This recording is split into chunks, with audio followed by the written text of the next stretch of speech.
Hello everyone, welcome back to our channel. दोस्तों, आज हम पढ़ते हैं सामाजिक समस्याओं के बारे में, यानी सोशल प्रॉब्लम। तो सामाजिक समस्याएं क्या होती हैं और वो समाज से किस तरह रिलेटेड है, आज हम उन्हीं के बारे में पढ़ेंगे। तो क्या होता है कि जिस समाज में हम रहते हैं उस समाज का जो ढांचा है वो इस तरीके से डिज़ाइन किया गया होता है कि उसके कुछ नियम होते हैं जिन्हें कि हर समाज के हर सदस्य को मानना ज़रूरी होता है। लेकिन कई बार क्या होता है कि अपनी मनमानी के कारण या अपनी ज़रूरतों में बदलाव के कारण कुछ लोग उन नियमों को मानने से इनकार कर देते हैं, जिससे क्या हो जाता है इसकी समाज के नियमों में और लोगों के बीच जो है एक तालमेल में या अनुकूलन में एक अवरोध आने लगता है, एक तनाव क्रिएट होने लगता है जो कि सामाजिक समस्याओं को जन्म देता है। जैसे कि लोगों की जो ज़रूरतें हैं वो अलग हैं, लेकिन समाज जो प्रोवाइड करा रहा है वो अलग चीज़ है। समाज अलग बात कह रहा है लेकिन लोगों की मांग जो है वो अलग है। तो इनसे ये जो इस तरह की सिचुएशन पैदा होती है, इससे जो लोगों के और सोसाइटी के जो रूल्स हैं उसमें उनके बीच जो है एक अड़चन पैदा होने लगती है, जो सभी तरह की प्रॉब्लम्स को क्रिएट करती है। जैसे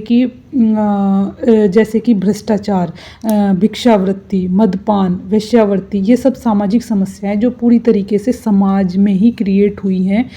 कि भ्रष्टाचार कैसे क्रिएट होता है कि कैसे पैदा होता है कि लोगों की जो ज़रूरतें हैं वो बढ़ गई हैं, लेकिन और जो समाज में लोगों को अपना जैसे कोई काम कराना है, कोई भी अधिकारी या कोई भी काम जो है बिना रिश्वत दिए नहीं होता।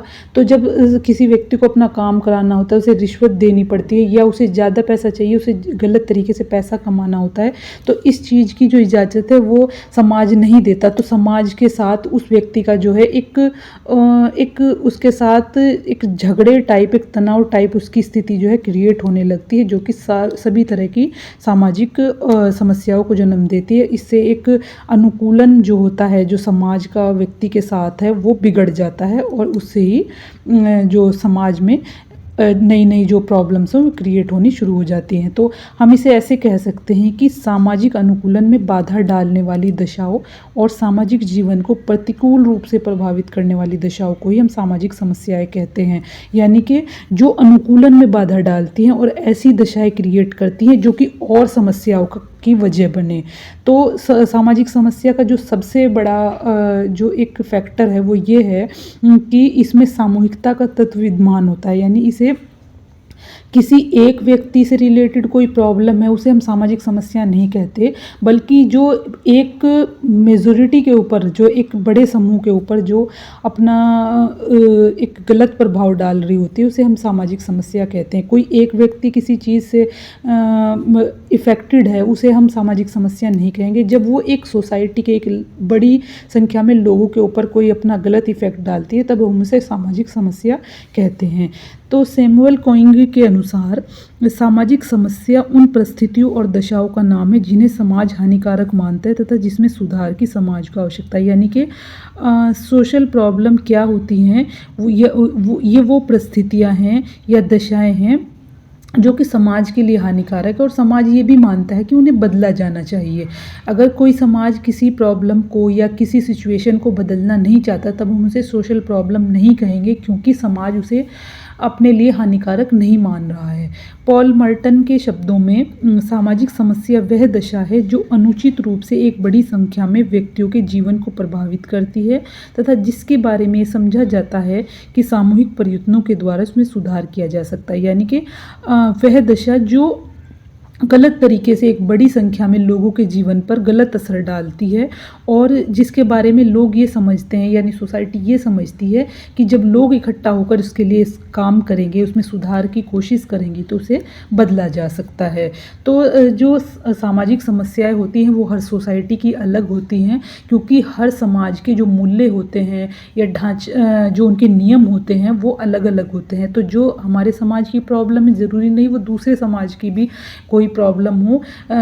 पाश्चात्य समाज जैसे जो वेस्टर्न सोसाइटी है उनकी प्रॉब्लम्स अलग होंगी, क्योंकि उनके जो उनके वैल्यूज़ हैं, जो सोशल वैल्यूज़ हैं उनकी वो अलग हैं, और भारतीय समाज की जो प्रॉब्लम्स होगी वो अलग होंगी, क्योंकि यहाँ के मूल्य जो हैं अलग हैं। तो हर सोसाइटी की अपनी प्रॉब्लम्स होती हैं और उन्हें ही हम सोशल प्रॉब्लम कहते हैं।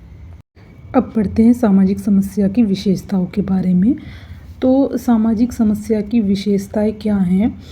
उसमें पहले नंबर पे आता है कि सामाजिक समस्या जो है वो ऐसी दशा है जो समुदाय या समाज में व्यक्तियों के विचलित व्यवहारों और आदर्श नियमों के उल्लंघन के रूप में देखने को मिलती है। यानी कि जब लोगों के जो व्यवहार होते हैं वो नॉर्मल ना होकर एबनॉर्मल होने लगते हैं, यानी कि वो लड़ाई झगड़ा करते हैं, ये जो समाज के जो रूल्स हैं उन्हें मानने से इनकार कर देते हैं, या वो कुछ ऐसे प्रॉब्लम क्रिएट करने लगते हैं जिससे कि दूसरे लोग भी प्रभावित हों, तब जो होता है उसे एक सामाजिक समस्या कहा जाता है, क्योंकि उसकी वजह से सोसाइटी के और लोगों को भी प्रॉब्लम हो रही होती है। सेकंड नंबर पे आता है सामाजिक समस्या का संबंध सामाजिक संरचना से होता है, यानी कि जो सोशल प्रॉब्लम होती हैं यानी जो सामाजिक समस्याएं होती हैं उनका जो सीधा संबंध होता है वो समाज से होता है। कोई भी जो प्राकृतिक समस्या होती है जैसे भूकंप, आंधी, तूफान, इन्हें हम सामाजिक समस्याएं नहीं कह सकते, क्योंकि ये पूरी तरीके से प्राकृतिक होती हैं।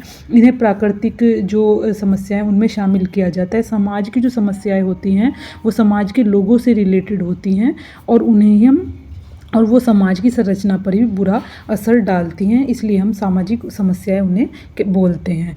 थर्ड नंबर पे आता है कि सामाजिक समस्या में सामूहिकता का तत्व विद्यमान होता है, यानी कि कोई एक व्यक्ति के अगर कोई किसी चीज़ से रिलेटेड शिकायत करता है या कोई किसी प्रॉब्लम से परेशान, तो हम उसे सामाजिक समस्या नहीं कह सकते, क्योंकि किसी एक व्यक्ति की प्रॉब्लम को समाज की प्रॉब्लम नहीं कहा जा सकता।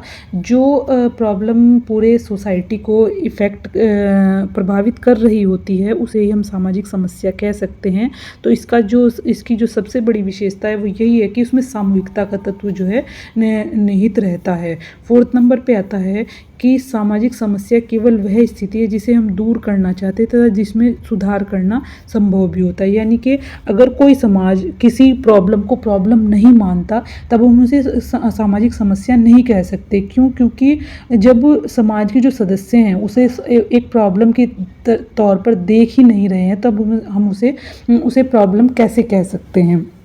जैसे कि अगर कोई सोसाइटी पाश्चात्य सभ्यता को एक्सेप्ट करती है और उसके अनुसार चलती है, अगर उसके सदस्य उसे बुरा नहीं मान रहे तब उसे हम सामाजिक समस्या नहीं कह सकते, क्योंकि वहाँ उसे एक प्रॉब्लम के तौर पर नहीं देखा जा रहा है। तो प्रॉब्लम वही है जिसे कि लोग प्रॉब्लम मानते हों और उसे वो सुधार करना चाहते हों और उसमें सुधार हो भी सकता हो। फिफ्थ नंबर पे आता है कि सामाजिक समस्या की अवधारणा का संबंध समाज के मूल्यों से है। मूल्यों में परिवर्तन होने के साथ ही सामाजिक समस्या के रूप में भी परिवर्तन हो जाता है। यानी कि कोई भी समाज जो होता है वो अपने मूल्यों से बना होता है, अपने रीति रिवाजों से, अपने नियमों से बना होता है। अगर किसी समाज के जो मूल्य हैं वो बदल जाते हैं टाइम के साथ, तो जो प्रॉब्लम्स जिन्हें पहले प्रॉब्लम कहा जा रहा था वो बाद में प्रॉब्लम नहीं रहती। जैसे कि जो पहला समाज था, जो पुराना समाज था, उसमें जो बाल विवाह थे उसे बुरा नहीं माना जाता था। क्यों? क्योंकि उस वक्त के जो रूल्स थे वो बाल विवाह को सही ठहराते थे। लेकिन आज की सोसाइटी में, आज के युग में उसे पूरी तरीके से गलत ठहराया गया है और उस पर बाल विवाह करने वालों पर एक सज़ा का भी प्रावधान रखा गया है, क्योंकि आज के जो मूल्य हैं वो इस चीज़ को पूरी तरह से नकारते हैं कि बाल विवाह किया जाना चाहिए। वो आज एक सामाजिक समस्या है। 6 नंबर पे आता है कि सामाजिक समस्या की अवधारणा समाज कल्याण की धारणा से संबंधित है। यानी कि कोई समाज अगर अपने लोगों के लिए कुछ भला चाहता है या अपनी सोसाइटी के लिए कुछ करना चाहता है, तभी वो उन प्रॉब्लम्स के बारे में जागरूक होगा जो कि समाज को प्रभावित कर रही हैं, परेशान कर रही हैं। तो ये पूरी तरीके से सामाजिक कल्याण से जुड़ा हुआ जुड़ी हुई बात है, क्योंकि जब तक हम इस चीज़ के लिए अवेयर नहीं होते कि कोई प्रॉब्लम हमारी सोसाइटी को या सोसाइटी के लोगों को प्रभावित कर रही है, कोई व्यवहार किसी की लाइफ को इफ़ेक्टेड कर रहा है, तब तक हम सामाजिक कल्याण के बारे में नहीं सोच सकते। 7वें नंबर पे आता है कि जागरूकता, नीति निर्धारण तथा सुधार सामाजिक समस्या से संबंधित वह चरण है जिनके द्वारा किसी समुदाय में इसका निवारण संभव होता है। यानी कि अगर कोई सोसाइटी